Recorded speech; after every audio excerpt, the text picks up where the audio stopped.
This is Jensen. In the United States, about 1 in 5 children grow up in poverty.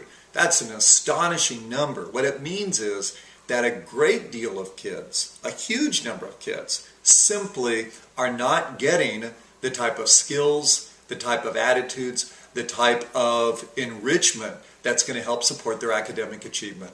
Now, if you're frustrated with how your kids are doing, if you struggle with daily discipline issues, and if your test scores need a boost, listen closely. You're about to learn the secrets of high-achieving Title I schools. How do I know the secrets? In short, I've been there and done that. I read hundreds of scientific peer-reviewed studies on this topic. I work with high-poverty schools around the world. This topic is actually the essence of my doctoral dissertation. But you may also know me as the author of Teaching with Poverty in Mind. In fact, I co-founded an academic enrichment camp that shows you how you can get successful kids in days and weeks, not years. There's actually only 3 essential questions you have to ask and be able to answer. 1, if kids from poverty are different, how are they different? 2, brains can change for the worse. How can the brain actually change for the better?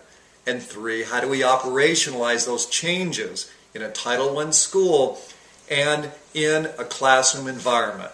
So the answer to the first question is yes, kids from poverty do grow up differently, and because their brains have adapted differently, the kids are different.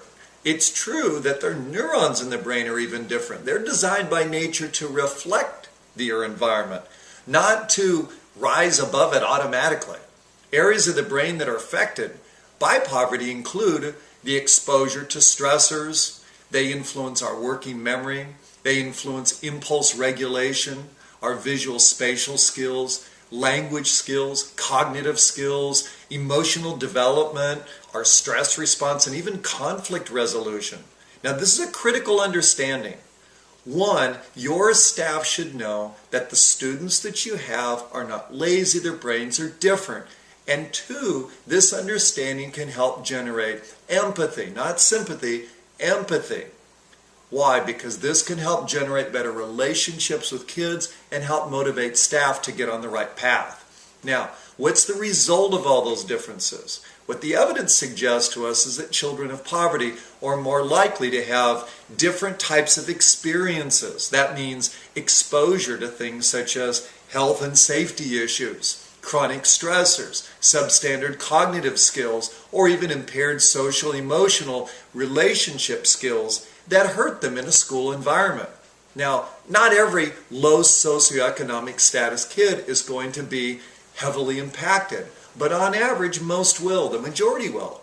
So the answer to question number 2 is yes, brains can change for the better.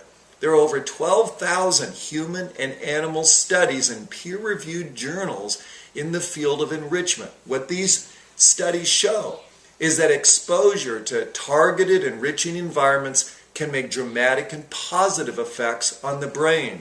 In other words, this brain that you and I think used to be fixed, we know it's changeable, it's malleable if you do the right things.